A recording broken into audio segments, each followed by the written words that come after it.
बिस्मिल्लाहिर्रहमानिर्रहीम अस्सलाम वालेकुम। Welcome to our YouTube channel oil and gas information. है साकिब खान। जैसे कि हमने लास्ट वीडियो में इलेक्ट्रिकल इंटरव्यू आंसर क्वेश्चन के पार्ट 2 को डिस्कस किया था, इस वीडियो में हम पार्ट 3 को डिस्कस करेंगे। पार्ट 3 में हम क्वेश्चन नंबर 16 से लेके क्वेश्चन नंबर 22 तक विद डिटेल आंसर डिस्कस करेंगे। चलिए वीडियो स्टार्ट करते हैं। Question number 16, what is engine governor, how it's work. इस क्वेश्चन को कह रहा है कि इंजन गवर्नर क्या चीज़ होती है और ये किस तरह काम करता है।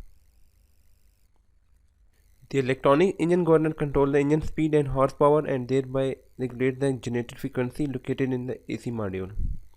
बेसिकली आपके पास जो इलेक्ट्रॉनिक इंजन गवर्नर होता है, ये इंजन की स्पीड और हॉर्स पावर को कंट्रोल करता है और साथ ही जनरेटर की फ्रिक्वेंसी को रेगुलेट करता है। बेसिकली आपके पास जो इंजन गवर्नर होता है ये एसी मॉड्यूल के अंदर लोकेटेड होता है। The engine governor is the feedback control circuit. और आपके पास जो इंजन गवर्नर होगा ये एक तरह का फीडबैक कंट्रोल सर्किट होता है। The governor output is connected to the throttle control actuator. This control the engine fuel line valve. The throttle control actuator open the valve in direct proportion to the current applied by the governor to the coil.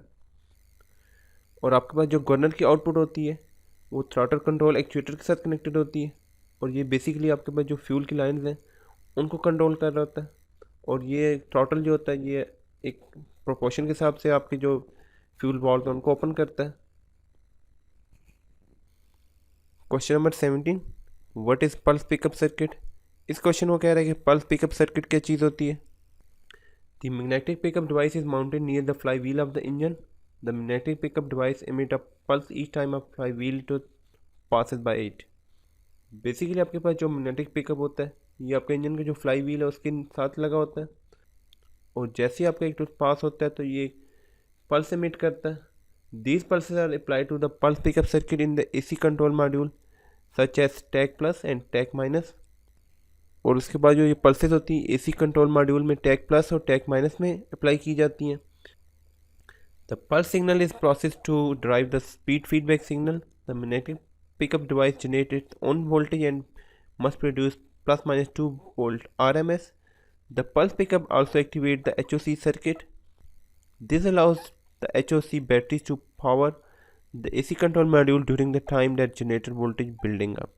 और आपके पास जो magnetic pickup device होती है ये अपने एक voltage produce करती है जो कि प्लस माइनस 2 वोल्ट RMS होंगे और साथ ही ये HOC सर्किट को दे दिए जाते हैं। और जैसे ही आपके जनरेटर के वोल्टेज बिल्डअप हो रहे होते हैं तो ये HOC जो बैटरीज होती हैं ये AC कंट्रोल मॉड्यूल को पावर अप करती हैं। Question number 18, what is function of frequency demodulated circuit in AC module. इस क्वेश्चन को कह रहा है कि एसी मॉड्यूल में जो आपके पास फ्रीक्वेंसी डिमॉड्यूलेटेड सर्किट होता है उसका मेन फंक्शन क्या होता है। Generator phases voltage out of AC regulated transformer and proceed through our demodulated circuit in the AC module. The demodulator output is inverted by op amp to obtain negative feedback signal.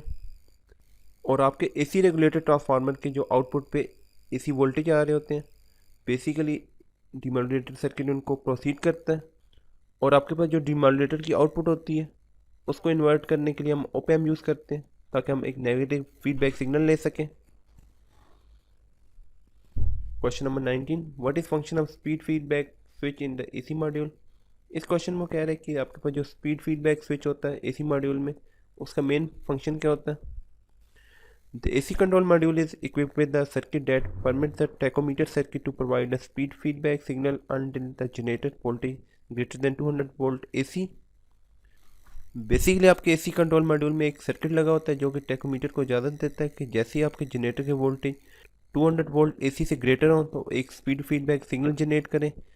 When this occurs, the speed feedback switch operates to connect the frequency demodulated circuit output to the frequency regulator as the speed feedback signal.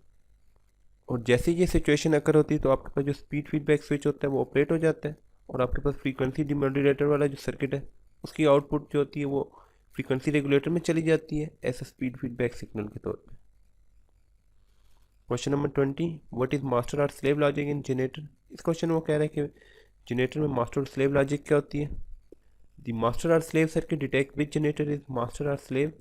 Basically master या slave जो logic होती है वो ये detect करती है कि आपका जनरेटर कौन सा मास्टर और कौन सा स्लेव। द मास्टर और slave logic of each generator is connected to the slave input of the following higher number generator As a result, the master generator is always the one with the lowest number. और आपके पास generator में जो higher number होता है उसको हम ऐसा master consider करते हैं. Generator 1 is never a slave until since it does not receive any slave input. If generator 1 is of the lowest number generator connected to the main bus become the master. और आपके पास जो generator 1 होता है ये कभी भी slave नहीं हो सकता. लेट्स सपोज आपके पास जनरेटर 1 ऑफ है तो उस सूरत में आपके पास जो लोएस्ट नंबर होगा तो वो आपके पास मास्टर बन जाएगा. लेट्स सपोज आपने जनरेटर नंबर 3 और 4 को ऑनलाइन किया हुआ है तो उस सूरत में आपका नंबर 3 मास्टर होगा और number 4 slave. Question number 21, what is voltage regulator और एक्साइटेड सर्किट. इस क्वेश्चन को कह रहा है कि वोल्टेज रेगुलेटर या एक्साइटेड सर्किट क्या चीज़ होती है. This control the generator excited current through the excited power supply to regulate the generator voltages. Basically आपके पास ये जो वोल्टेज रेगुलेटर होता है ये आपकी एक्साइटेड पावर के थ्रू आपके जो जनरेटर के एक्साइटेड करंट है उसको कंट्रोल कर रहा होता है ताकि आपके जो जनरेटर के वोल्टेज हैं उनको रेगुलेट कर सकें. The voltage regulator output can be monitor across generator EX plus and EX minus. It should be plus minus 10 volt DC during ideal and less than plus minus 70 volt DC during run for a nominal value of 100 volt DC exciter. और आपकी जो voltage regulator की output होती है उसको आप monitor कर सकते हैं EX प्लस वाली और EX माइनस वाली पिन पे. जब आपका जनरेटर आइडियल कंडीशन में होगा तो इस सूरत में ये प्लस माइनस 10 वोल्ट DC होंगे और अगर आपका जनरेटर रन वाली कंडीशन में होगा तो ये less than plus minus 70 volt DC होंगे. Question number 22, how no pulse detector works. इस क्वेश्चन को कह रहे हैं कि आपके पास जो नो पल्स डिटेक्टर होता है वो किस तरह काम करता है. The no pulse signal will switch from plus 16 volt DC to minus 16 volt DC when the pulse pickup circuit does not receive pulses from the magnetic pickup device near to the fly wheel. जब आपका pulse pickup circuit आपकी जो magnetic pickup device है उससे अगर signal receive नहीं कर रहा तो उस सूरत में जो नो पल्स सिग्नल वाली स्विच होगा उस पर प्लस 16 वोल्ट DC से लेके माइनस 16 वोल्ट DC होंगे. The protection switch operate 100 millisecond after loss of magnetic pulses from the engine. This will prevent tripping of the circuit breaker. और आपके engine में जो मैग्नेटिक पल्सेस होती हैं अगर वो लॉस हो जाए तो आपका जो प्रोटेक्शन स्विच होगा वो 100 मिली सेकेंड के बाद ऑपरेट होगा. और ये जितना सिनेरियो होता है ये बेसिकली जो सर्किट ब्रेकर होता है उसको ट्रिप करने से बचाता है. अभी इस वीडियो में oil and gas drilling rig पे जनरेटर से रिलेटेड जो इलेक्ट्रिकल इंटरव्यू आंसर क्वेश्चन थे उसके क्वेश्चन नंबर 16 से लेके क्वेश्चन नंबर 22 तक भी डिटेल आंसर डिस्कस किए हैं. और अगर आपके इन क्वेश्चन से रिलेटेड कोई भी डाउट है तो आप नीचे कमेंट बॉक्स में लिख सकते हैं. हम ट्राई करेंगे कि जल्द से जल्द उसका आंसर दिया जाए.